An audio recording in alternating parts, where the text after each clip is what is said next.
Yeah, so I mean, firstly, hopefully it was a nice surprise for them. They're having a tour of St George's as well, and Dan had his son with him, and Tina had her husband with her. So a nice day for them both. I think what strikes you is that, I think we're all aware grassroots clubs and grassroots sport everywhere has been so dramatically hit. And that's not just an impact on kids and their ability to go and exercise and keep healthy. That's community connections that have been missing, and people have had to find ways of navigating that in their own communities. Both Dan and Tina have managed that. They've kept their clubs connected. They've kept their communities connected. They've provided these food packages as well in both cases. So I think it's a reminder that sport in our communities is such a massive part of what brings people together, and so many positives that come out of it. And yeah, it's never been, I can't imagine in our lifetime there's been a more challenging year for everybody in that regard. Which of your battle-worn boots did you hand over? Well, unfortunately, they're not a pair I had as a player. I don't think they'd have fallen apart by now. But I'm fortunate that I've got a spare pair for training. So I just happened to have a pair in the boot. And when I was reading last night through the brief, saw that Dan had that scheme going. So I thought, well, there's a pair of size 8s that somebody will find a good home for. Just a very sort of general point. You said to us in the past that you love the sport, but you don't necessarily love the business. Has the last sort of 14 months of the pandemic shown that actually the two sides, the sort of the community side, the club side, the sports side, has actually all rallied to the country's good? Yeah, I think there have been some really great examples of that. I think we've all been reminded that the game without fans is nothing. And they're just... and that's so many different levels. There's the experience for the players in terms of the wins just don't mean as much. The adrenaline of the game isn't the same. The connection isn't the same. There's everybody that comes on a Saturday sits next to the same group of people every week that they might not see at any other point. Shares a pint, shares a pie, whatever they do. Meeting up before the game in the pubs, in the fish and chip shops, and when you drive to the matches, as you all are, those bare streets as you drive in is such a stark thing. So without a doubt, I think there are so many levels that we've seen what is missed without that connection. And I think, across the board, clubs have tried to maintain that. They've tried to go out and help in their own communities, and it's probably taken us back to what clubs existed for in the first place. And important reminders for us all: we're involved in an incredible business, and the finances are beyond everybody's comprehension, really. But at heart, it's about community, it's about attachment, it's about identity, and it's about bringing people together. Hi, Gareth.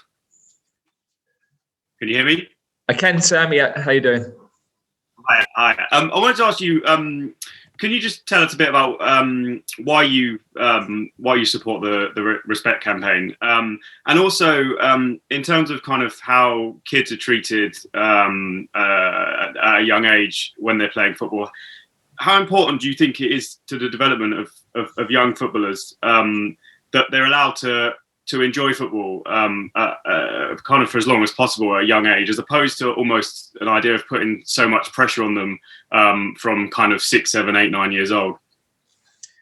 Yeah, I think in terms of why I feel it important to support, I recognise it's not me, it's the role I'm in, and the position I hold can have an impact in certain areas. And if we're supportive at the highest end in terms of the national team, then ultimately every player that plays for us started at a grassroots club, and everything should filter from bottom to top to bottom in that regard.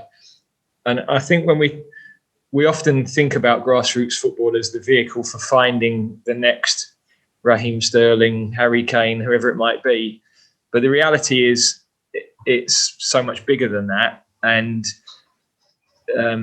most kids just want to play and have fun. They want to be with their friends. They want to get away from schoolwork that's they've been ploughing through all week, and just get out and have exercise and enjoyment. And it's normally as adults that we sort of spoil that environment because we're on the side wanting to win. We've waited all week for our Sunday team to play, and we're trying to coach them like the top coaches. And so with good intentions, obviously it's normally a volunteer dad or mum or whoever that runs the team. And the parents are all excited, but we've just got to remember that the game is for the kids and it's got to be enjoyable. And the way that we behave on the side has an impact. And we're not just talking about developing them as footballers, we're talking about developing them as people. And very often the football coach will be, possibly the most important influence in a young person's life. It's someone they might open up to. It's someone they feel trust. There's a connection because of the football. Those friendships and that mentoring part outside the family is often really, really crucial as well. So I think they're the factors that when we're talking about the environment we create, particularly for kids, but it applies in adult football, respect for officials, those sorts of things. We have a problem encouraging officials into the game because of some of the incidents that have happened. So all of those things really are part of this program. And John, I think, a couple of respect questions. John Cross.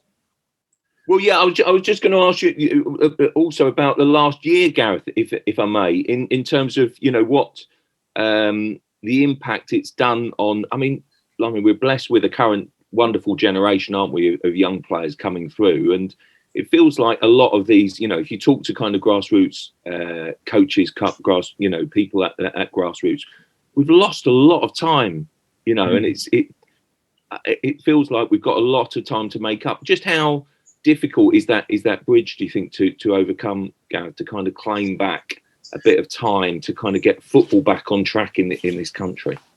Yeah, I think in terms of player development, we won't know the full impact, but there are certain ages where, to have a 6-month hiatus can be really have a really high impact. You're talking about boys who there's decisions on taking them as scholars, taking them as full-time professionals. There's often late developers who, that might have emerged. There's always stories of one boy who was the last pick to become a trainee or to become a pro, who goes on to be the one that achieves the most. And then there are kids that will be missing out on fundamental skill development at those sort of 5 to 9 age groups where they've just not been able to play with other kids. They maybe have been able to practice skills in the road on their own or in the garden, but they haven't been able to play with others, and that is a concern. It's time they won't get back in reality, and we won't really know the full impact of that, and we might never actually know the full impact of that. But without a doubt, the last year will have affected the opportunities for some kids to play through nobody's fault, really. Hi, Gareth. Are you all right? Hi, Charlie. Right. Would you, I don't know if it's being fanciful, but would you hope that because at all levels of grassroots, because we had this big gap without playing, that now when they're coming back with the Respect campaign, maybe parents and adults playing on the pitch, there's a bit of perspective and maybe do you think because of what's happened, maybe the behaviour may be a bit better? And also, would you agree that on professional football, while we have heard a lot of screaming, actually there's probably been less trouble with referees from players and managers? Would you agree with that? So what's your views on both those things? Yeah, I mean, it would be lovely to think that the first bit would happen. And I think it's a little bit like when we started in the pandemic and everybody was helping their neighbour and doing their shopping, and slowly you have to be careful that we don't fall back into the old habits. So it's a bit like the New Year's resolution, isn't it? You know, we all start with good intentions. How do we keep those things going? We definitely should have a better perspective on life as a generation. I suppose, you know, our parents would be the last generations perhaps who had that perspective of living through a war and what that did and how it brought people together. So hopefully we can see that. We can remind people that, you know, I think at the moment, most people I speak to say how great to see the kids back at school, interacting, playing with their mates. I think everybody's observing that, whereas normally you just drive along and perhaps take those images for granted. And with the game, I think I still think personally referees put up with too much. I think officials put up with too much when we're playing in Europe or we're playing in international competition. Fourth officials don't accept anything. And I actually think I hear about managing the game. But I think if you know as a coach or as a player that any dissent is going to be a yellow card, or then pretty quickly you stop. And I'm not certain that managing the game actually is a deterrent in the way that it might have been perceived to be. So, you know, I know when I played in European matches or internationals, soon as I said anything to a ref, you know, the threat was there of a card and pretty abrupt, brief dialogue. And you as a team, you pretty quickly cottoned onto that.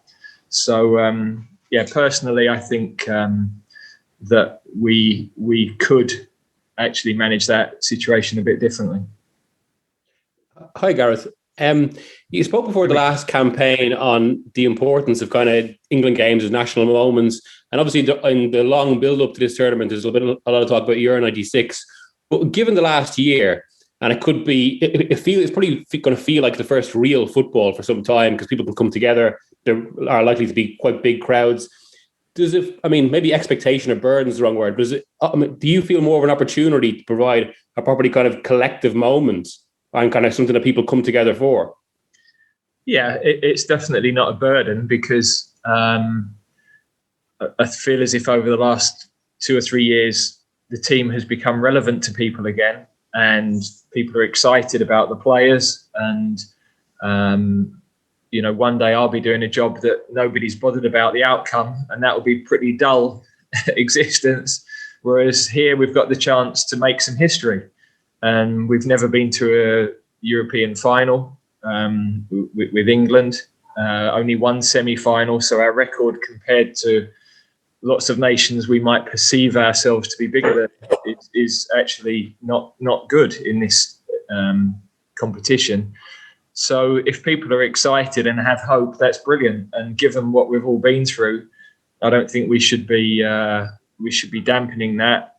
You know, people will ask, what does success look like? And that's always judged in the end on the level of performances, and there can be random things that happen in games. We saw Leeds had a brilliant result at the weekend, but statistically it's an almost impossible outcome given the number of shots and possession and everything else. So that can happen in football. But when we started at St George's Park 6-7 years ago, we talked about all of our teams constantly being in at the business end of competitions, and that's where we want to be. And our players wouldn't want to hear anything other than we're there to try to win. There's no point in going into the competition with any other mindset, really. So we recognise we're a team that have still got steps to take and improvements to make, but that has to be our ambition. Gents, just before we go to the next question, I can see Jason, Matt, Charlie and John Cross's hand up. Before you talk about England, I know, Miguel, you just asked about England. Are there any more respect questions before we go into a few England questions? Okay, in that case, Jason. Hi, Gareth. Can you hear me? Hi, Jason. Yep. My internet cut out before. I didn't actually catch Miguel's question, but what I was going to ask you was, we saw yesterday with the shops reopening, with the pubs reopening, the sort of sense of kind of growing euphoria that life's turning back to normal. The next stage, the big stage in the roadmap, happens in June. Does that add to the sort of sense of like we have to perform well at the Euros? Because obviously it would be a bit flat if England didn't do well with us all coming out of lockdown and the sense of life returning back to normal. Yeah, I mean Miguel's question. Yeah, Miguel's question was on similar lines. I think we're all excited by it, and we certainly recognise that it's an opportunity for us to bring people together again. I think I spoke last month about those big England nights and how they bring the whole family together. And maybe people won't be able to throw beer as much as they were in the past. I don't know what the rules will be on that, but the fact that they can enjoy themselves and get behind the team will give us energy. Of course, we have to be careful. Wonderful island mentality. We're not the only country in Europe who's been through this. So I'm sure every other team is sitting saying the same thing, with fans feeling the same way as well. So as a team, that alone isn't going to, make us win. It's like home advantage. It's a good thing to have, but you don't win just because you're at home. You've got to play well and you've got to prepare to the very best level. So I think we shouldn't stop our fans dreaming and having those hopes. As a team, our focus has got to be absolute and not just take those things as an advantage. Matt Dunn. Hi, Gareth. Hi, Matt. You're lucky to be in a fairly select band of people who've experienced tournament success both at home and in the virtually what felt like the furthest corner of the world compared to England 3 years ago.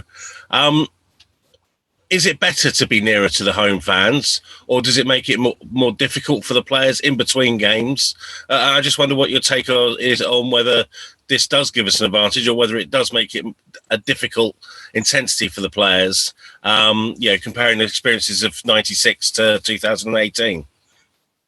I think there's a balance to be had. Could you unmute yourself? Yeah, sorry. Thanks, Matt. Because very often you can start to talk yourself out of home being an advantage. So to be preparing at home and to be in familiar surroundings is definitely something that generally would be preferable. But then there are other aspects that, the home team hasn't won. I think there's only one European Championship, which was France in 84. And ironically, they nailed it in 98 in the World Cup as well. So historically, it hasn't proved to be the difference maker. And we know that with the reduced crowds, home hasn't been an advantage across Europe this season. But we also don't have to travel so much. We control our training environment. We perhaps have the opportunity for closer interaction with families at certain times. So we've got to look at the advantages from a performance perspective and counter the other bits and manage the other bits that might perception-wise add pressure. And we've got to make sure we use it as an advantage, frankly. So I think it can be whatever you perceive it to be. It's like pressure as a concept. It's what you deem it to be, really. It's what your brain tells you it is, and the little voice in your head tells you it is, which is a big factor that we all have to overcome. But we've got to relish it, really. We've got the chance to be one of very few teams in our history who can play at Wembley in a major tournament, and the players should embrace it and enjoy it. And I think for all of them, having fans back in will be a massive lift. Gents, I can see four. Chris, can I just, on that, just a quick answer. Which tournament did you enjoy more in terms of an experience? Being home in 96 or far away in 2018? I really wouldn't have had a preference. I loved everything about both tournaments.